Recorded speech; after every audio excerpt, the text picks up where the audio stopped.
CM योगी का पाकिस्तान पर बड़ा बयान सामने आया है। दुनिया के सामने पाकिस्तान रो रहा है, ऐसा सीएम योगी का स्टेटमेंट। पाकिस्तान वजूद के लिए तरसेगा। सीएम योगी ने कहा, भारत हर हाल में विजयी था और रहेगा। तो लगातार बयानबाजी सामने आ रही है और अब चलिए इसी पर खास चर्चा करेंगे। हमारे साथ मेहमानों का पूरा पैनल मौजूद है। आपसे तारुफ करा देते हैं, पवन अग्रवाल जो कि हमारे साथ मौजूद है, रक्षा विशेषज्ञ है। सर, बहुत स्वागत है आपका। और इनके साथ ही हमारे साथ रक्षा विशेषज्ञ रिटायर्ड मेजर विराट भी हमारे साथ मौजूद है। सर, आपका भी बहुत स्वागत है। न्यूज रूम से हमारी सहयोगी शिवानी ठाकुर भी हमारे साथ मौजूद है और इसके साथ ही दिल्ली से भी हमारे सहयोगी अली शरर भी हमारे साथ मौजूद है। अली, जिस तरह से सबसे पहले आपका रुख करना चाहूंगी, और दिल्ली की अगर हम बात करें तो हवाई अलर्ट अब सायरन बजने वाला है, वो वक्त भी है। अब किस तरह से क्या कुछ अपडेट इस वक्त दिल्ली में?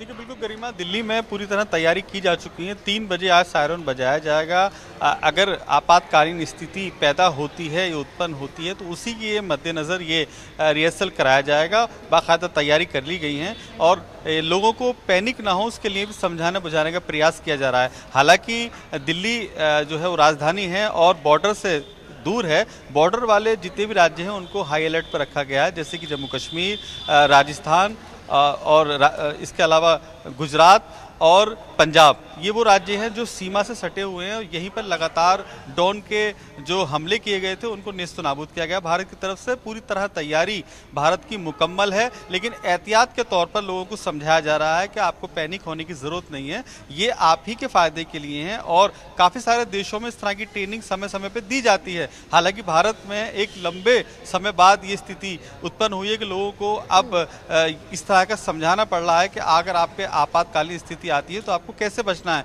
लेकिन और देशों में लगातार समय समय पर ये होता रहता है और ये एक रूटीन है, आपको बिल्कुल घबराने की जरूरत नहीं है। भारत ने तमाम जितनी भी मिसाइल दागे थे पाकिस्तान ने उन सबको मार गिराया है। लेकिन सबसे बड़ी बात ये, पाकिस्तान का एक चेहरा दुनिया में उजागर एक बार फिर हो गया है कि पाकिस्तान ने भारत के उन शहरों को निशाना बनाया था जहां पर आबादी है, यानी कि जो रिहाइश वाले एरिया हैं वहां पर ही ड्रोन फेंकने की कोशिश की थी, ड्रोन मिसाइल को, और वहां नुकसान पहुंचाने की कोशिश की थी। लेकिन भारत ने जब ऑपरेशन सिंदूर किया था उस समय कोई भी ऐसा इलाका नहीं लिया था जहां रिहाइश हो। सिर्फ वही इलाके लिए गए थे, उन्हें टारगेट किया गया था जहां पर आतंकवादी अड्डे थे। तो भारत का एक मैसेज दुनिया में साफ हो चुका है कि भारत अमन और सुकून चाहता है। पाकिस्तान लगातार अपनी नापाक हरकतों से बाज नहीं आ रहा है और अभी भी भारत को नुकसान पहुंचाने का लगातार प्रयास कर रहा है। आज शाम 5:30 बजे एक बैठक और होनी है। हालांकि आज सुबह से ही दिल्ली में बैठकों का दौर जारी है। एक बार फिर शाम को 5:30 बजे नीति बनाई जाएगी और नीति बनाई जा चुकी है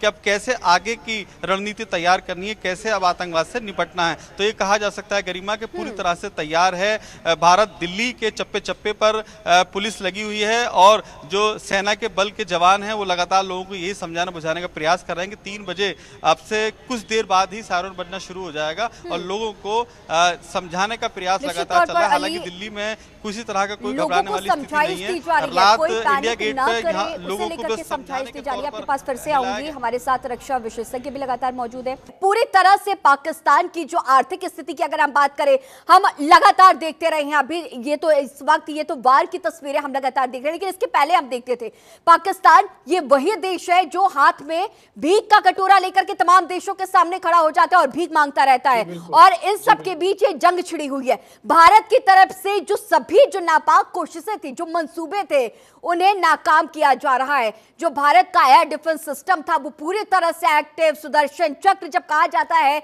कि श्री कृष्ण भगवान के हाथ में सुदर्शन चक्र जब आया तो जिस तरह से अपराध का खात्मा हुआ था, और आज का ये वही दिन वही मौका, और जो एयर डिफेंस सिस्टम है सुदर्शन चक्र S-400 S-400 पूरी तरह से एक्टिव है। स्वदेशी जो मिसाइल है आकाश सतह से लेकर के नभ तक अगर चालू कर दिया जाए तो आवाज से भी दुगनी आवाज होती है और पूरी तरह से जो दुश्मन है उनके मंसूबों को नाकाम कर रहा है, नेस्तनाबूद कर रहा है। पाकिस्तान के हालात का एक बार जिक्र कीजिएगा। देखिए, पाकिस्तान की जो हालत आज है वो उनके अपने कुकर्मों से है। जब से पाकिस्तान बना है उन्होंने एक दंश रखा है भारत के प्रति और ये उनकी मानसिकता है और उस मानसिकता को हम कभी बदल नहीं सकते। पूरी दुनिया अब ये जानती है कि आतंकवाद की जड़ में केवल और केवल पाकिस्तान है। दुनिया में कहीं भी कोई आतंकवादी हमला आज तक जो भी हुए हैं, अगर आप उसकी खोज पड़ताल करेंगे तो आपको मालूम होगा कि अधिकतर आतंकवादियों का संबंध पाकिस्तान में बैठे आतंकवादी सरगनाओं से है। उनकी ट्रेनिंग पाकिस्तान में हुई है, चाहे वो लश्कर तैयबा हो, चाहे वो हाफिज सईद का हिजबुल मुजाहिदीन हो या दूसरे और कोई वो हो। तो ये भारत बहुत पहले से कहता रहा है। अंतर्राष्ट्रीय पटल पर लोगों ने कभी इस बात को माना नहीं कि भारत में आतंकवाद जैसी कोई चीज है। केवल जब अमेरिका की ट्विन टावर्स पर हमला हुआ, उसके बाद अमेरिका को इस बात का एहसास हुआ कि आतंकवाद वास्तव में क्या है, उसका असली चेहरा उसके सामने तब आया। और उसके बाद दुनिया में जिस तरीके से पूरे यूरोप में आतंकवाद फैला और बाकी देशों में फैला, जिस प्रकार सीरिया की हालत हुई, ये भारत लगातार आज से नहीं पिछले 35-40 वर्षों से कह रहा है। जो हालत हमारे जम्मू कश्मीर में आतंकवाद के कारण हुआ कि लाखों लाख व्यक्तियों को रातों रात अपना घर छोड़ करके पलायन करना पड़ा, ऐसा दुनिया में कोई उदाहरण नहीं है। एक जेनोसाइड किया गया बहुत प्री प्लान तरीके से जम्मू कश्मीर में, और उसके पीछे सारी की सारी ताकत पाकिस्तानी फौज की थी और उसकी सरकार की थी। या यह भी बताना बहुत जरूरी है कि पाकिस्तान में प्रधानमंत्री कभी भी कोई भी रहा हो, लेकिन शासन के नाम पर वो सरकार है, बट वास्तव में फौज शासन करती है वहां पर। अभी भी आप देखिए कि जनरल मुनीर ने उन्हीं की इंस्ट्रक्शन पर पहलगाम में हमला किया गया और निर्दोष टूरिस्ट को मारा गया। धर्म पूछ करके शायद दुनिया में पहली बार ऐसी घटना हुई है कि किसी व्यक्ति को धर्म पूछ के पॉइंट ब्लैंक तरीके से मार दिया गया। इसके बाद भी क्या भारत संयम रखे? क्यों रखे? भारत को अब आतंकवाद को जड़ से खत्म करना है और उसके लिए बहुत आवश्यक है कि पाकिस्तान को बहुत तगड़ा सबक सिखाना चाहिए। जितने आतंकवादी अड्डे हैं, अभी आप ही के चैनल पे एक एक्सपर्ट बोल रहे थे कि पाकिस्तान माफी मांग ले, हमें नहीं चाहिए। हमें उनका ये कहना बिल्कुल भी बर्दाश्त नहीं है कि वो हमसे माफी मांगे और वो हमें ये एहसास दिलाएं, एश्योर करें कि हम अपने यहाँ आतंकवादी अड्डे नहीं बनाएंगे, नहीं चलाएंगे। माफी का वक्त हमें भी नहीं खत्म हो चुका है। भारत अब माफ नहीं करने वाला, क्योंकि भारत के खिलाफ जो भी आंख उठाएगा उसे मुंह तोड़ इसी तरह से जवाब दिया जाएगा। सर आपके पास फिर आऊंगी। जितने भी आतंकवादी आका हैं, आपके पास लौटूंगी, उन सबको उनके बिल से मेजर विराट सर जो कि रक्षा विशेषज्ञ लगातार हमारे साथ मौजूद हैं। पवन सर आपके पास फिर से आऊंगी। मेजर सर देखिए, जिस तरह से लगातार हम देख रहे हैं सभी नापाक मंसूबों को अब खत्म किया जा रहा है, भारत की तरफ से लगातार कोशिशें जारी है। और सबके बीच हम ये भी देख रहे हैं कि पाकिस्तान की तरफ से भी तमाम स्टेटमेंट्स, उनके जो सांसद हैं, जो उनके डिफेंस मिनिस्टर हैं, वो बचकाने बयान देते हुए नजर आ रहे हैं। देखिए, खिसियानी बिल्ली खंबा नोचती है। अभी देखिए पूरी तरीके से एक्सपोज हो चुका है। देखिए यहाँ पे एक बात गौर करने वाली है कि जो फोकस था वो बदल चुका है। पहले भारत आतंकी और उनके जो ठिकाने थे, जो टेररिस्ट कैंप्स थे, उन पर हमला कर रहा था। पर 6 और 7 तारीख के बाद जब पाकिस्तान ने हम पर पलटवार किया, हम पर हमला किया और हमारे सैन्य ठिकानों पर हमला किया, उसके बाद से स्थिति बदल चुकी है। अब हम उनके सैन्य ठिकानों पर हमला कर रहे हैं। तो जो पहला हमने कार्रवाई की थी आतंकियों पर, अब वो घूम फिर कर आ गई है पाकिस्तान और उनके सैन्य ठिकानों पर, और ये विकराल रूप धारण करती जा रही है। हमारे पास आज की डेट में जो इनपुट्स आ रहे हैं उसमें आर्टिलरी फायर, खासतौर से स्कैल्प मिसाइल्स का यूज हो रहा है, ड्रोन्स का, जो कामिकाजी ड्रोन्स हैं, जो सुसाइड ड्रोन्स हैं, उनका यूज हो रहा है। तो आप देख सकते हैं कि इसने विकराल रूप धारण कर लिया है। हम सिर्फ एक कदम पीछे हैं उस फुल स्केल वॉर से, जो कि आगे आने वाले समय में कभी भी घटित हो सकती है। उसी के लिए तैयारियां चल रही हैं। आप लगातार बैठकें देख रहे हैं, बैठकों का दौर चल रहा है, चाहे वो गृह मंत्री जी हो, जो सारे डीजीज हैं पैरामिलिट्री फोर्सेस के, उनको ब्रीफ कर रहे हैं, या चाहे आप देख लीजिए प्रधानमंत्री जी, जिनको हमारे तीनों रक्षा प्रमुख ब्रीफ कर रहे हैं, chief of defence staff brief कर रहे हैं। तो ये लगातार मीटिंग्स का दौर और जनता को सेंसिटाइज करने का दौर चल रहा है कि अपनी तैयारियां पूरी रखें। न जाने ये कब एक फुल स्केल वॉर में तब्दील हो जाए। 1999 के बाद ये पहला मौका है कि जब पाकिस्तान के साथ हमारा इस तरीके का इतने बड़े लेवल का सशस्त्र संघर्ष चल रहा है। पर उससे भी ज्यादा बड़ी बात यह है कि 1971 के बाद लगभग 54 साल के बाद ये फुल स्केल वॉर की तरफ मामला बढ़ता दिख रहा है, इसलिए हमें अपनी तैयारी पूरी रखनी पड़ेगी। निश्चित तौर पर शिवानी भी हमारे साथ, हमारी सहयोगी लगातार न्यूज रूम से बनी हुई है। शिवानी, शाम 5:30 बजे का वक्त जो कि बेहद अहम होने वाला है, 5:30 बजे प्रेस ब्रीफिंग होनी है, प्रेस कॉन्फ्रेंस होनी है, तमाम अहम जानकारी से लेकर क्या कुछ अपडेट्स है? बिल्कुल गरिमा, देखिए सबसे पहले तमाम अपडेट्स देते हुए चलते हैं। आज शाम 5:30 बजे विदेश मंत्रालय की प्रेस कॉन्फ्रेंस होनी है, MEA की ब्रीफिंग होगी और इसको लेकर भी विदेश मंत्रालय की तरफ से तमाम जानकारी साझा की जाएगी। इसके साथ ही रक्षा मंत्री राजनाथ सिंह भी प्रधानमंत्री नरेंद्र मोदी से मिलने पहुंचेंगे और मौजूदा हालात पर जो अपडेट्स है वो प्रधानमंत्री के साथ साझा की जाएगी। जैसे कि पीछे हो जाइए।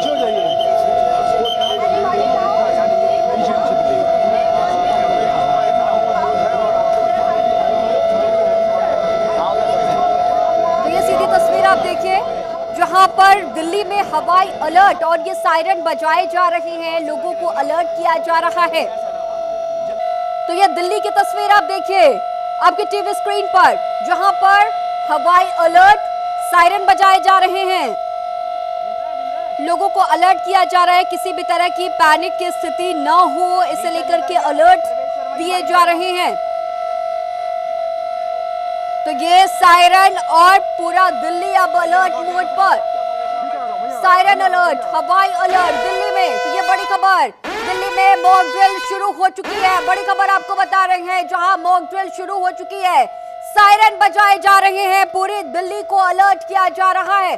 पूरा प्रशासन इस वक्त अलर्ट मोड पर है, मॉक ड्रिल की प्रक्रिया शुरू हो चुकी है। तो दिल्ली में ये सायरन और इसके साथ ही मॉक ड्रिल, पूरे इलाके में, पूरे दिल्ली के अलग अलग क्षेत्रों में अलर्ट। ये दिल्ली की तस्वीर आप देखिए, पाक का हर हमला फेल करते हुए भारत के जाबाज नजर आ रहे हैं और इस सब के बीच हर इलाके में अलर्ट की तस्वीर है। दिल्ली में अब आप देखिए, दिल्ली में मॉक ड्रिल शुरू हो चुकी है। ये सीधी तस्वीर आपकी टीवी स्क्रीन पर, जहां पर अलग अलग जगहों पर सायरन बजाई गई है, हवाई अलर्ट चालू है, सायरन बजाए जा रहे हैं, लोगों को अलर्ट किया जा रहा है। तो दिल्ली में मॉक ड्रिल शुरू हो चुकी है, लोगों को अलर्ट किया जा रहा है, लोग किसी भी तरह से पैनिक ना हो इसे लेकर के भी अलर्ट की प्रक्रिया चल रही है। तो इन सब के बीच बैठकों का दौर भी लगातार जारी है। सुबह रक्षा मंत्रालय की बैठक हुई, फिर दोपहर 12:30 बजे गृह मंत्रालय की अहम बैठक हुई, रक्षा मंत्री राजनाथ सिंह ने अहम बैठक की थी, 2 घंटे तक की अहम बैठक, और इसके बाद आज जो ब्रीफिंग भी होनी है। साथ ही साथ अब आपको ये भी जानकारी दे दें कि स्वास्थ्य मंत्रालय की भी अहम बैठक हो चुकी है।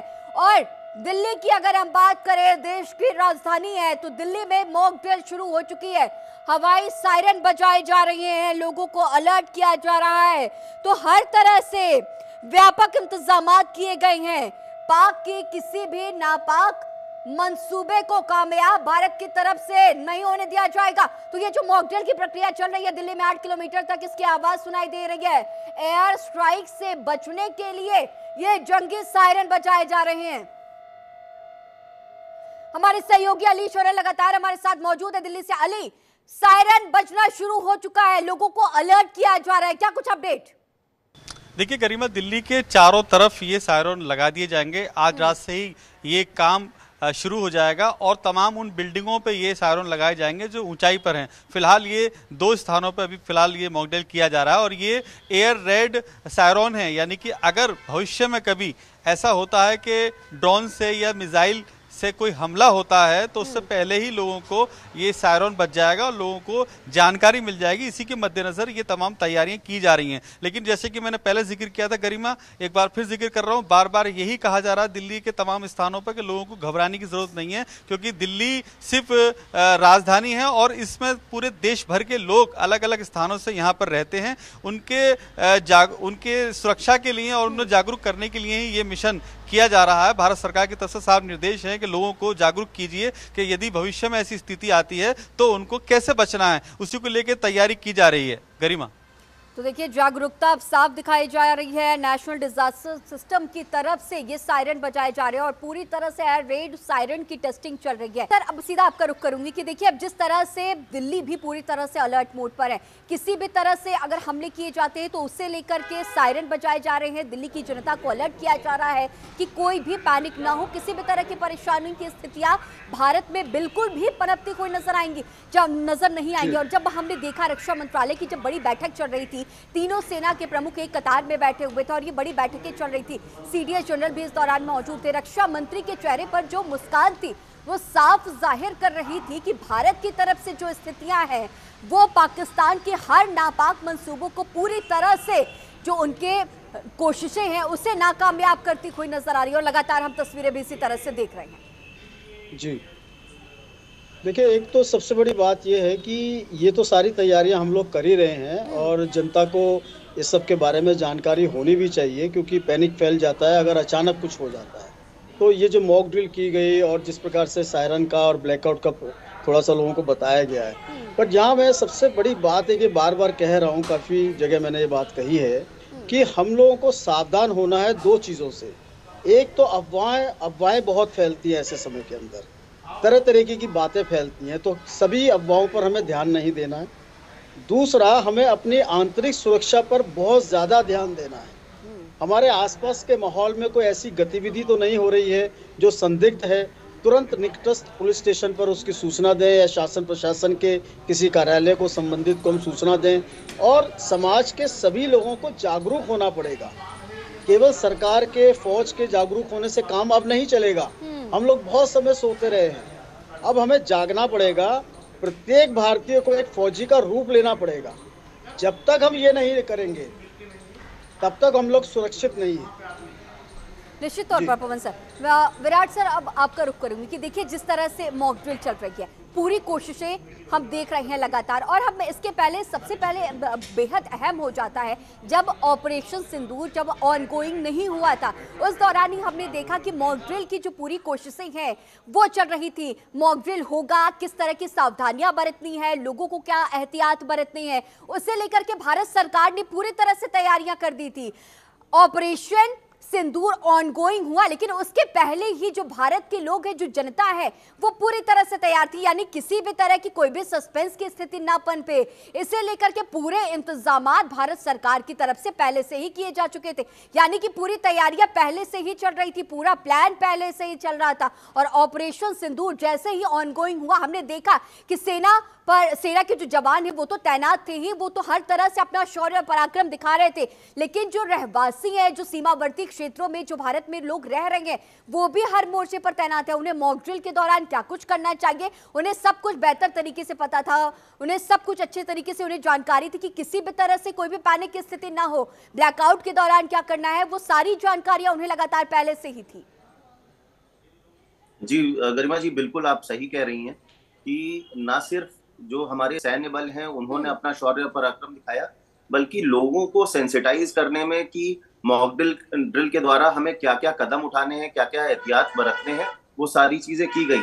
चाहे घर में मोमबत्ती रखनी हो या टॉर्च का इंतजाम करना हो, या हमारे नियरेस्ट जो हमारा कौन सा फायर स्टेशन है, फायर फाइटर्स के नंबर लेने हो, या चाहे हमें कौन से हॉस्पिटल तक पहुंचना हो, जो हमें उनको रेसिसिटेशन या जो फर्स्ट एड के तरीके हैं वो सारी चीजों की जानकारी हो, हमारा सैन्य अधिकारियों के साथ जो कोऑर्डिनेशन है उसकी जानकारी हो, ये सारी चीजें सिविल डिफेंस ने लोगों तक पहुंचाई, उनको इसके बारे में बताया। साथ में जो लड़के हैं स्कूल और कॉलेज में, लड़के लड़कियां, उनको सेंसिटाइज किया, खास तौर से जो नेशनल सर्विस स्कीम एनएसएस वाले बच्चे हैं और जो हमारे एनसीसी के जो बच्चे हैं उनको भी सेंसिटाइज किया गया कि कल को अगर ऐसा कुछ होता है, ऐसी आपात स्थिति में कि बम गिराए जाते हैं, तो हमें ब्लैकआउट के दौरान कौन कौन सी सावधानियां बरतनी है। साथ में हमें जो बूढ़े, बच्चे, जवान, महिलाएं सब हैं, इनको रेस्क्यू करके किस तरीके से कहाँ पे फर्स्ट एड, मेडिकल दिलवाने के लिए पहुंचना है, किन अंडरग्राउंड जगहों पे छुपना चाहिए, किस तरीके से हमें अपने घरों को कवर करना चाहिए, वो सारी चीजें हमें बताई गई, सिखाई गई। तो इससे जनता में एक बहुत पॉजिटिव मैसेज गया। दूसरी चीज, सबसे बड़ा इंपॉर्टेंट बात है कि उनका जो साइकोलॉजिकल मेकअप है उसको हमने सुदृढ़ किया, जो हमारे मानसिक स्थिति है उसको हमने ज्यादा सुदृढ़ किया कि ऐसी चीज भविष्य में घटित हो सकती है, उसकी तैयारी हमने पहले से करके रखी है और ऑपरेशंस का हिस्सा है। ना सिर्फ हम दूसरे देश के ऊपर हमला करते हैं साइकोलॉजिकली, उनकी इच्छा शक्ति को तोड़ते हैं, बल्कि अपने लोगों को भी सुदृढ़ बनाते हैं कि हमें व्हाट्सएप पे उल्टे सीधे मैसेजेस शेयर करने से बचना चाहिए, जो अनकंफर्म्ड रिपोर्ट्स हैं उनके ऊपर ध्यान नहीं देना चाहिए। अभी बीच में कह दिया था कि हमारे कई सारे विमान गिरा दिए, पाकिस्तान झूठ फैला रहा था, तो ये सारी चीजों से हमें बचने की जरूरत है। वो हमने मॉक ड्रिल के दौरान भी देखा, और जो हमारे साइऑप्स चल रहे हैं, साइकोलॉजिकल ऑपरेशन चल रहे हैं, उसमें भी मैं कहना चाहूंगा कि सरकार की और सैन्य बलों की प्रशंसनीय बात है। वो संयम बरतते हुए नजर आ रहे हैं। शिवानी हमारी सहयोगी लगातार हमारे साथ न्यूज रूम से बनी हुई है। शिवानी, शाम 5:30 बजे बड़ी बैठक होने वाली है और इसके साथ ही सीमावर्ती जो राज्य है वहां पर किस तरह से अलर्ट जारी किया गया है, इसे लेकर के तमाम अहम जानकारियां साझा करें। बिल्कुल गरिमा, शाम 5:30 बजे विदेश मंत्रालय की बैठक है, ब्रीफिंग की जाएगी और इसके साथ ही रक्षा मंत्री राजनाथ सिंह ने अभी तीनों सेनाओं के प्रमुख के साथ बैठक की थी और इन तमाम मुद्दों पर जो उन्होंने चर्चा की थी उसकी ब्रीफिंग वो प्रधानमंत्री नरेंद्र मोदी को भी देने वाले हैं। इन सबके बीच एक और बड़ी अपडेट दर्शकों को दे दे, तमाम करीब 138 फ्लाइट्स को कैंसिल किया गया है। इसमें से ज्यादातर घरेलू उड़ान भरने वाले ये फ्लाइट्स थे जिनको कैंसिल किया गया है। सुरक्षा के मद्देनजर ये फैसला लिया गया है। इंडिगो की तरफ से पहले ही हमने देखा था कि तमाम बड़े फैसले लिए गए थे, एडवाइजरी जारी की गई थी यात्रियों के लिए। एयर इंडिया की तरफ से भी यात्रियों के लिए एडवाइजरी जारी की गई और अब करीब 138 खबर आ रही है कि 138 फ्लाइटों की उड़ान को रद्द कर दिया गया है सुरक्षा के मद्देनजर। और गरिमा, जहां तक बैठकों की दौर की बात है तो शाम 5:30 बजे की प्रेस कॉन्फ्रेंस बेहद अहम होगी। विदेश मंत्रालय की प्रेस कॉन्फ्रेंस है जिसमें MEA की ब्रीफिंग होगी और इसके साथ ही रक्षा मंत्री राजनाथ सिंह भी प्रधानमंत्री नरेंद्र मोदी से मिलने पहुंचेंगे। CDS के साथ उनकी जो बैठक हुई, तीनों सेनाओं के प्रमुखों के साथ जो बैठक हुई, उन बैठकों में जो तमाम अहम बिंदु थे उसको लेकर वो प्रधानमंत्री नरेंद्र मोदी को सीधे अवगत कराएंगे। और गरिमा, इसके साथ ही बात करें दिल्ली की, हम बात कर रहे थे जहां पर मॉक ड्रिल शुरू हो गया है, सायरन बजाए जा रहे हैं, लोगों को कहा जा रहा है एहतियातन कि पैनिक होने की जरूरत नहीं है। इसके साथ दिल्ली से एक और अपडेट सामने आ रही है एम्स की तरफ से ये कहा गया है कि कुछ दिन पहले से ही एम्स आपात स्थिति में अगर मेजर इमरजेंसी होती है बहुत सारे लोगों के साथ एक साथ, तो किस तरह से यहाँ पर चिकित्सक अमला काम करेगा, इसको लेकर मॉक ड्रिल कुछ दिनों से जारी है। एम्स ने कह दिया है कि वो पूरी तरीके से तैयार है। तो देखिए, सेना पर सीमावर्ती राज्यों के मुख्यमंत्रियों के साथ लगातार मुलाकात पहले गृह मंत्री ने की, फिर प्रधानमंत्री ने की और देश के अंदर भी तमाम तैयारी की जा रही है। फिर चाहे हम बात स्वास्थ्य संबंधित करें या डिफेंस की कर ले, तमाम तैयारी की जा रही है। इसके बाद बैठकों की अगर बात करें तो लगातार बैठकों का दौर भी जारी है। रक्षा मंत्री तो बैठक कर ही रहे हैं, विदेश मंत्रालय की भी बैठक हो रही है। एक और अपडेट गरिमा आपको दे दें कि विदेश मंत्री ने ट्वीट भी किया है अभी, क्योंकि ये वो दौर है जब हमें सिर्फ औपचारिक समर्थन की जरूरत नहीं है, सहानुभूति की जरूरत नहीं है। अब हम जिस परिस्थिति में हैं, हमें सामने से मुखर होकर सपोर्ट की जरूरत है। और ऐसे में विदेश मंत्री ने एस जयशंकर ने ट्वीट करते हुए जानकारी दी है कि उन्होंने यूके के डेलीगेट से बात की है और मौजूदा परिस्थिति जो बॉर्डर पर चल रही है, जिस तरह से पाकिस्तान अपनी हरकतों को लगातार जारी रख रहा है, उसके बारे में उन्होंने उन्हें भी अवगत कराया है। तो हर मोर्चे पर भारत सरकार पूरी तरीके से तैयार है, बॉर्डर पर भी और देश के भीतर भी, जवानों के साथ भी और नागरिकों के साथ भी। ठीक है अली, अब आपका रुख करना चाहूंगी कि लगातार बैठकों का दौर भी हम देख रहे हैं, जल शक्ति मंत्री भी बड़ी बैठक कर रहे हैं, इसके साथ ही स्वास्थ्य मंत्रालय की भी बड़ी बैठकें हमने देखी और हर मोर्चे पर तैनाती की जा रही है। और साथ ही साथ लोगों के बीच अफवाहें भी बड़ी फैल रही थी और ये भी कहा जा रहा है कि लोग किसी भी तरह से परेशान ना हो। स्टेट बैंक ऑफ इंडिया के भी स्टेटमेंट रिलीज किए गए, इंडियन ऑयल की भी तमाम स्टेटमेंट, तो लोगों को लेकर के क्या कुछ समझाइश दी जा रही है, इसे लेकर के भी जानकारी साझा करें।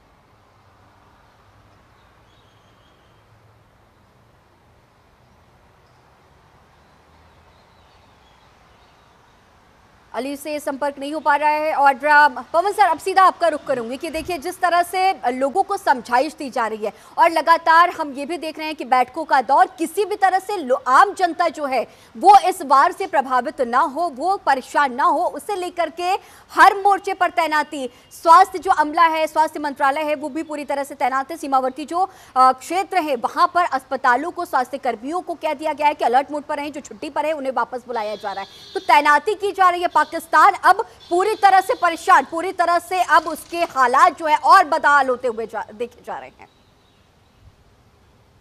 गरिमा जी, कि पाकिस्तान की हालत तो जो होनी है वो तो हो ही रही है, लेकिन आपको मैं ये बताना चाहूंगा कि वर्तमान नेतृत्व ने ये दिलासा नहीं दिया है, ये भरोसा दिलाया है भारत के नागरिकों को कि हम बदला जरूर लेंगे। सबसे पहले तो यही बात, और बदला हमने लेना शुरू किया है। पाकिस्तान जो कि आतंकवाद की जड़ है उसको समाप्त करेंगे, वो भी हमने भरोसा दिलाया है सरकार ने, हमारे को, प्रशासन ने। और नागरिक सभी सुरक्षित रहे, उनका कॉन्फिडेंस लूज ना हो, इसीलिए बहुत ही प्लान तरीके से आप देखिए सारी एक्टिविटीज़ की गई हैं 22 तारीख से के बाद से अब तक। और मुझे लगता है कि ये जो बैठकों का दौर भी जो चल रहा है, इससे भी कॉन्फिडेंस बिल्डिंग हो रहा है लोगों का, और नागरिकों के अंदर एक जोश है अब अगर आप किसी से भी बात करें, किसी भी नागरिक से आप बात करेंगे, तो आपको एक जोश नजर आएगा उनकी बात में कि बिल्कुल ठीक कर रही है सरकार और हमारी फौजें एकदम तैयार हैं और हर नागरिक भी तैयार है। लेकिन यदा कदा घटनाएं कुछ कहीं हो सकती हैं, सहयोग की भावना कहीं पर आए, कुछ हो, लेकिन आंतरिक सुरक्षा को हमें सुदृढ़ करना बहुत ज़रूरी है और उसके लिए सभी नागरिकों को बहुत समझदारी का और सहयोग का परिचय देना पड़ेगा, एक दूसरे के साथ सहयोग करना पड़ेगा, अफवाहों से बचना पड़ेगा। जैसे मेजर विराट ने कहा कि बहुत आवश्यक है कि सोशल मीडिया पर जो सूचनाएं चलती रहती हैं उन सभी पर हम पूरी तरह विश्वास ना करके जो भारत सरकार के जैसे PIB इनकी न्यूज़ है या ANI है उसकी न्यूज़ है या दिल्ली दूरदर्शन पर जो न्यूज़ आ रही है उसको ऑथेंटिक मानना चाहिए और उसी के हिसाब से अपना मानस बनाना चाहिए। ये नहीं कि कहीं पर कोई भी खबर आ गई, कोई वीडियो आ गया और उसको हम सर्कुलेट करते हैं। इसलिए उससे भी बचना चाहिए कि हर प्रकार की सूचना को आगे सर्कुलेट नहीं करना चाहिए, क्योंकि इस समय बहुत ही विषम परिस्थिति के अंदर है। बाहर से तो हमारे को मालूम है कि हमारा दुश्मन कौन है, उनसे तो हम कैसे निपटेंगे, हमारी फौजी तैयार हैं, लेकिन जो अंदर हमारी आंतरिक सुरक्षा को जो खतरा है उस पर प्रत्येक नागरिक को अलर्ट होना बहुत जरूरी है। निश्चित तौर पर पवन सर। और अली, अब आपका रुख करूंगी कि देखिए जिस तरह से ऑथेंटिकेशन की बात कही जा रही है और जो भारत के जो लोग हैं, जो भारत की जनता है, वो पूरी तरह से अपना सहयोग दिखा रही है। न सिर्फ सेना के जो जाबाज जवान हैं जो सीमावर्ती क्षेत्रों में तैनात हैं और इस युद्ध में मुंहतोड़ जवाब दे रहे हैं, बल्कि भारत की जो जनता है वो भी सेना का पूरी तरह से सहयोग करती हुई नजर आ रही है। लगातार कहा जा रहा था कि सोशल मीडिया पर किसी भी तरह की भ्रामक खबरें अगर आपके सामने आती है तो आप उसे फॉरवर्ड ना करें। तो एक बार लोगों को समझाइश देने की कोशिश एक बार फिर से अली कीजिएगा कि किस तरह से लोगों को अलर्ट रहना है, कैसे ऑथेंटिकेशन उन्हें प्राप्त करनी है, किस तरह की जानकारियां उन्हें इस दरमियान शेयर करनी है, क्या कुछ नहीं शेयर करना है।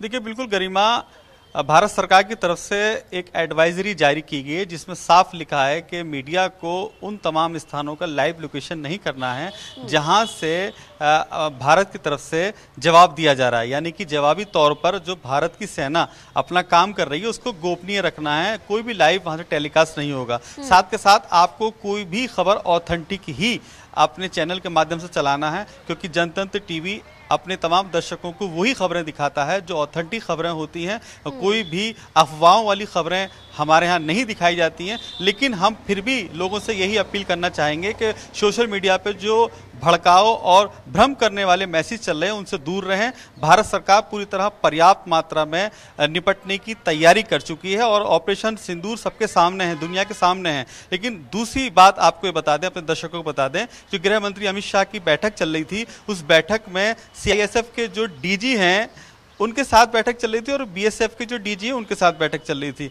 लेकिन जितने भी सरकारी धरोहर हैं या एयरपोर्ट हैं वहां पर CISF के जवान ही मौजूद होते हैं। तो ये समीक्षा इसलिए की गई थी गृह मंत्री की तरफ से कि आप उन तमाम रिहायशी इलाकों को खाली करा दीजिए, बॉर्डर के पास जो भी हैं जहां नुकसान पहुंचने की आशंका हो सकती है, और उनके खाने पीने का विशेष ध्यान रखिए। ये जनतंत्र टीवी अपने तमाम दर्शकों को जानकारी एक्सक्लूसिव दे रहा है कि इस बैठक के अंदर साफ तौर पर यही कहा गया है गृह मंत्री अमित शाह की तरफ से कि आपको उन रिहायशी इलाकों को खाली कराना है जहां जहां पर लोग रहते हैं और उन्हें सुरक्षित स्थान पर ले जाकर उनके खाने पीने का पूरा ध्यान रखना है। यानी कि साफ तौर पर गृह मंत्री ने अभी भी जो रिहायशी एरिया में भारत के जो लोग रहते हैं उनके प्रति पूरी तरह से भावना दिखाई है और किसी तरह का कोई नुकसान उन्हें ना पहुंचे, उसके लिए समीक्षा की गई थी। साथ के साथ ये भी जानकारी दे दें कि जो BSF की जवान हैं उनको पूरी तरह से BSF के DG ने छूट दे रखी है कि जहां जहां जो भी टारगेट लगे आतंकवादी, आपको समझ में आए कि आतंकवादी हैं, उनको आप पूरी तरह से आपको छूट है कि अपने आप हिसाब से आप निपट सकते हैं। तो यानी कि मैसेज साफ है कि आतंकवाद को बर्दाश्त नहीं किया जाएगा और अब पाकिस्तान को बिल्कुल भी माफ नहीं किया जाएगा, क्योंकि भारत की दरिया दिली फायदा बहुत उठाया है पाकिस्तान ने कई बार ऐसे हमले किए हैं जिसके बाद उसने इंटरनेशनल दुनिया की नजर में दिखाया कि वो एक साफ सुथरा देश है। लेकिन पूरी दुनिया जान चुकी है गरिमा कि आतंकवाद पाकिस्तान से है। जहां जहां दुनिया में जो भी घटनाएं हुई हैं आतंकवादी, उसमें कहीं ना कहीं बड़ी भूमिका निकल के पाकिस्तान की आई है, क्योंकि पाकिस्तान जश्न जैसे जितने भी संगठन हैं उनको पालता है और इसलिए बौखलाया हुआ है। गरिमा, ये अपने दर्शकों को जानकारी दे दें कि जो ऑपरेशन सिंदूर किया था भारत ने, उसमें नेस्तनाबूद उसी ठिकाने को किया था जहां जश्न मोहम्मद के बड़े आतंकवादी उस समय वहां मौजूद थे, सो रहे थे। अभी हालांकि उसने इस बात की पुष्टि नहीं की है कि कितने लोग मारे गए। भारत सरकार की तरफ से ही कहा गया कि 100 से अधिक वहां आतंकवादी मौजूद थे, आतंकवादियों के सरगना मौजूद थे। इसी को देखते हुए बौखलाहट है जो उसकी साफ तौर पर दिखाई दे रही है, लेकिन साफ तौर पर भारत सरकार ने मैसेज दे दिया है कि भारत की जनता को घबराने की जरूरत नहीं है। भारत के प्रत्येक नागरिक की सुरक्षा, स्थितियां वहां की खस्ताहाल है। आपके पास फिर से आऊंगी, न्यूज रूम से हमारी सहयोगी शिवानी लगातार हमारे साथ मौजूद है। शिवानी, आपका रुख करूंगी कि देखिए, जिस तरह से पाकिस्तान की अगर हम हालत की बात कर ली तो पहले से ही पाकिस्तान की अगर अर्थव्यवस्था का अगर हम जिक्र करते हैं तो हम देखते रहते हैं कि पाकिस्तान हाथ फैलाकर तमाम देशों के सामने खड़ा हो जाता है। चीन, जो कि उसका सहयोगी है, आज इस वक्त जब वॉर की स्थिति पनपी है तो चीन भी साथ नहीं दे रहा है, चुप है चीन। साफ तौर पर समझा जा सकता है कि कहीं ना कहीं तमाम जो देश है जो सहयोग भी करते हैं पाकिस्तान का, वो भी मानते हैं कि पाकिस्तान आतंक को पनाह देता है, आतंक को पैदा करता है, और यही तस्वीर हम देख रहे हैं। और इसके साथ ही ख्वाजा आसिफ के जो बड़े बयान सामने आए थे, उन्होंने भी साफ तौर पर कहा कि पाकिस्तानी आर्मी में आतंकियों की भर्ती होती है, यानी कि पाकिस्तान भी, उनके मिनिस्टर्स भी, उनके लीडर्स भी साफ तौर पर ये मान रहे हैं। और भारत का जो डिफेंस सिस्टम है वो साफ तौर पर ये दिखा भी रहा है कि अगर भारत की तरफ नजर उठाने की कोशिश की गई तो भारत पूरी तरह से माकूल जवाब देगा। और तस्वीरें भी हम लगातार देख रहे हैं, जो भारत का एयर डिफेंस सिस्टम है S-400, और इसके साथ ही जो हमने देखा स्वदेशी मिसाइल आकाश, जो कि सतह से लेकर के नभ तक जब प्रहार करता है तो दुश्मन है, जो आतंक है, जो उनका दिल है, और दुश्मनों का दिल दहल जाता है। और यही तस्वीरें लगातार हमने देखी, पूरी तरह से नेस्तनाबूद किया जा रहा है पाकिस्तान के तमाम टेररिस्ट फैक्ट्री को। बिल्कुल गरिमा, देखिए आपके सवाल के पहले कड़ी का अगर रुख कर ले तो जिस तरह से पाकिस्तान की आर्थिक स्थिति का आप जिक्र कर रही हैं वो किसी से छुपी हुई नहीं है। लगातार वर्ल्ड बैंक के सामने कटोरा लेके पाकिस्तान खड़ा हो जाता है। और चीन की जहां तक आप बात कर रही हैं तो चीन एक बहुत अपॉर्चुनिस्टिक देश है।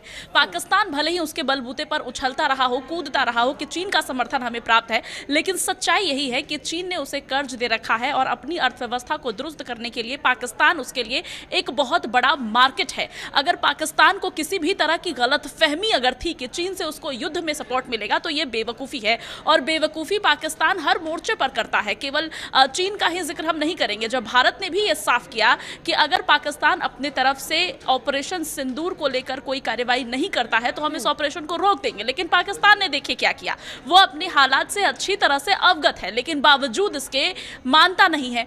और जहां तक कि आप उनके सांसदों की बयान की बात कर रही थी, आसिम मुनीर की बयान की बात कर रही थी, तो देखिए तमाम सोशल मीडिया इन्फ्लुएंसर्स जो पाकिस्तान के हैं वो लगातार सोशल मीडिया पर अपनी ही सरकार से सवाल पूछ रहे हैं कि एक तरफ जहां भारत ने हमारे घर के अंदर घुसकर हमारे इतने सारे ठिकानों पर हमला किया, हमने कुछ नहीं किया।